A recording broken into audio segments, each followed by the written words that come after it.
AP ప్రభుత్వం మరో కీలక నిర్ణయం తీసుకుంది. ప్రభుత్వం ప్రతిష్టాత్మకంగా భావిస్తున్న తల్లికి వందనం నిధుల జమపైన ప్రకటన చేసింది.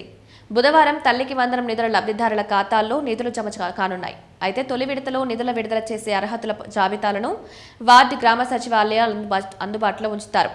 అదేవిధంగా ఈసారి అర్హుల సంఖ్య పెరగనుంది. కొత్తగా పాఠశాలలో చేరిన వారికి అడ్మిషన్ల ప్రక్రియ పూర్తి చేసిన తర్వాత నిధులు జమ చేయాలని నిర్ణయించారు. ఏపీ ప్రభుత్వం తల్లికి వందనం నిధుల జమకు తుది కసరత్తు చేస్తోంది.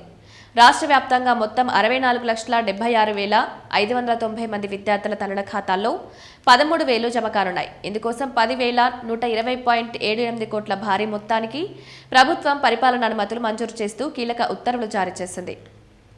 పాఠశాలలో మౌలిక వసతుల కల్పన, కనీస సదుపాయాల మెరుగుదల కోసం ఒక్కో విద్యార్థికి 15,000 ఆర్థిక సాయం చొప్పున మినహాయించనున్నారు. కాగా రేపటి నుంచి పథకం అర్హుల జాబితాలో అందుబాటులో ఉంచనున్నారు.